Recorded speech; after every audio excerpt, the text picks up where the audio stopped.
তিনি, কিন্তু INDIA alliance.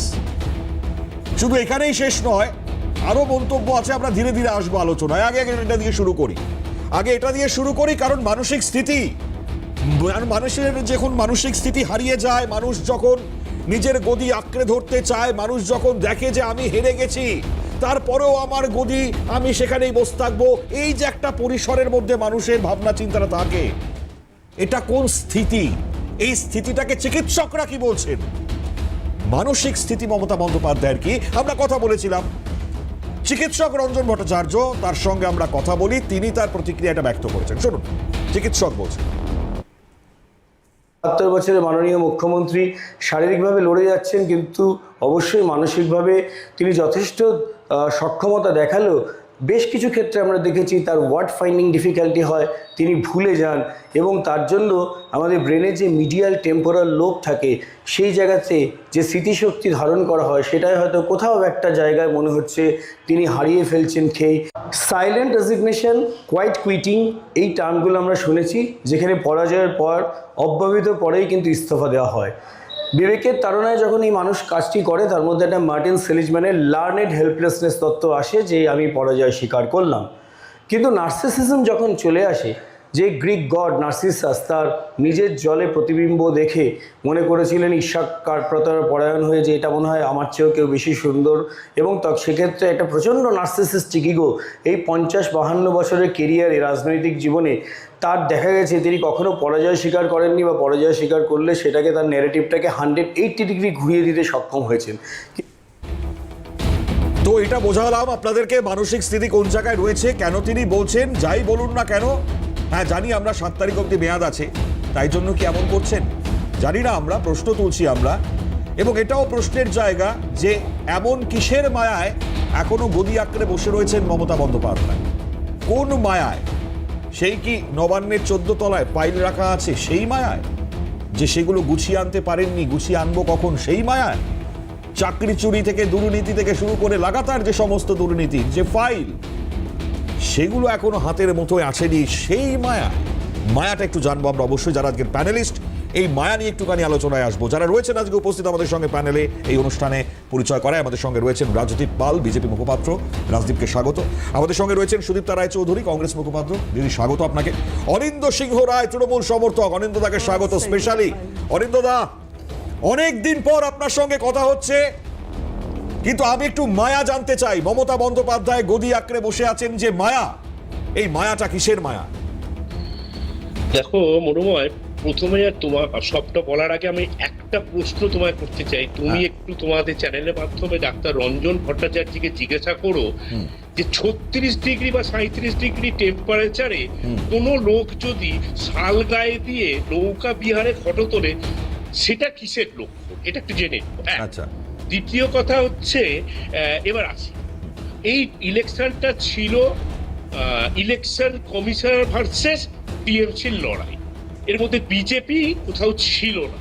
আমরা SIR থেকে শুরু করে দেখেছি যেখানে বিজেপি কিছু নেই, ইলেকশন কমিশনেই সবকিছু করেছিল, এবং শেষ বেশ আমরা দেখলাম 27 লাখ লোক যাদের ভোটাধিকার কিনে নেওয়া হলো, তারা ভোট দিতে পারলেন না, তাদের একটা করা হলো। এবং আমরা দেখলাম ইলেকশন চলাকালীন আরো বিভিন্ন রকমের কর্মকাণ্ড আমরা দেখলাম। লজিক্যাল ডিসক্রিপেন্সি নামে একটা ভয়ঙ্কর জিনিস দেখলাম।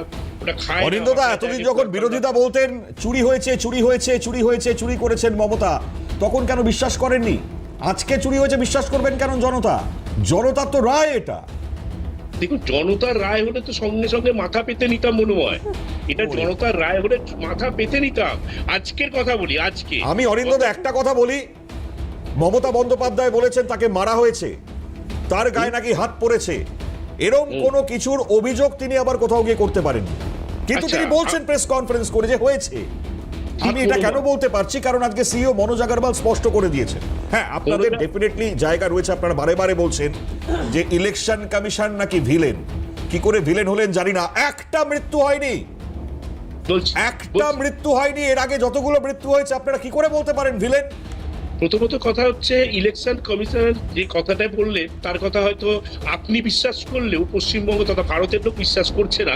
তাহলে একটা কাজ করুন না, ওখানে তো সিসিটিভি রয়েছে, হ্যাঁ তা সিসিটিভি রেকর্ডিংটা একবার সামনে নিয়ে আসলেই তো হয়। হ্যাঁ, তো আপনাদের আপনারা চ্যানেল কি তা মমতা বন্দ্যোপাধ্যায় অভিযোগ করবেন না তার গায়ে হাত পড়েছে? কোথাও কোনো অভিযোগ নেই। আরে আমি একটু মমতা মনোজাগের বারের বন্দ্যোপাধ্যায় বক্তব্যটা বলছে। শোনাই। অনিন্দদা শুনে নিন, আপনি হ্যাঁ, শুনে নিন। মমতা বন্দ্যোপাধ্যায় না বলছেন না, তো। আপনি শুনুন প্লিজ। অনিন্দদাকে শোনান প্লিজ। কেন কিসের জন্য আমরা দেখুন এসব জিনিস আমি কিছু বলতে পারবো না। উনি আছেন অনারেবল চিফ মিনিস্টার, উনি যেটা আছে আইনটা সেগুলো তো কোনো কমপ্লেন্ট আসেনি আমাদের কাছে। যে মার খেয়েছে ও কমপ্লেন্ট করতে পারে, যেটা আছে কমপ্লেন্ট হতো তো এফআইআর ডিওর সঙ্গে কথা করলাম, ওখানে কিছু অলোক ছিল। Nobody has corroborated this.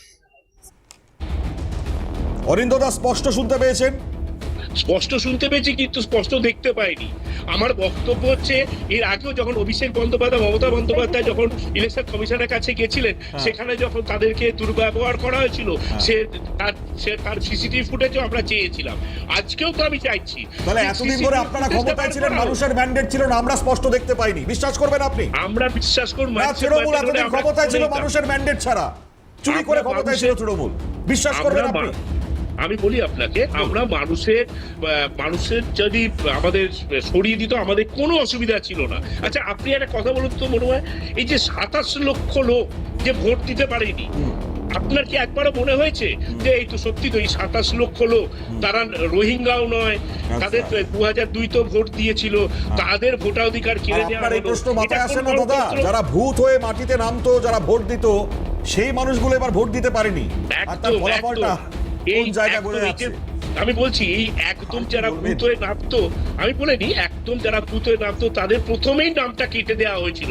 ও ভাই তোমার আরেকটা কথা বলতে ভুলে গেছি, এই ভূত হয়ে নামার ক্ষেত্রে না উত্তরপ্রদেশে 5 কোটি লোকের নাম কেটে দিয়েছে। হ্যাঁ। প্রধানমন্ত্রী বোধহয় উত্তরপ্রদেশ থেকে জিতেছিলেন না মনে হয়, আমার যদিও মেমোরি কতটা খারাপ নয়, ঠিকই। আমার মনে হয় উত্তরপ্রদেশ থেকে জিতেছিলেন, সেখানে কিন্তু 5 কোটি লোকের নাম ছিল। হ্যাঁ। তার মানে কি আপনি বলতে চাইবো যে প্রধানমন্ত্রী ভোট চোর, ভোট চুরি করে জিতেছেন? একটা নিশ্চয়ই ঝামেলা নয়। দেখাতে পারবেন উত্তরপ্রদেশে হয়েছে?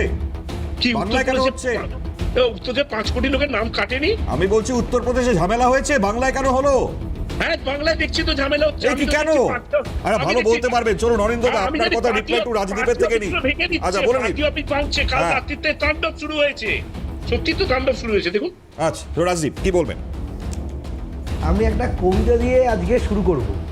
সেটা হচ্ছে মুখ্যমন্ত্রী মমতা বন্দ্যোপাধ্যায় একটা গান মনে মনে ভাবছেন। কেমন জায়গায় দাঁড়িয়ে ভাবছেন? এতদিন পর্যন্ত সরকারে থাকার সময় যে কাজগুলো তিনি করে গেছেন, তিনি একবারও ভাবেননি যে এই কাজগুলো করলে কিন্তু আমাকে সরকার থেকে সরে যেতে হতে পারে। সেই জায়গায় দাঁড়িয়ে মুখ্যমন্ত্রী মমতা বন্দ্যোপাধ্যায় ভাবছেন এই সুন্দর স্বর্ণালী সন্ধ্যায় এ কি বন্ধ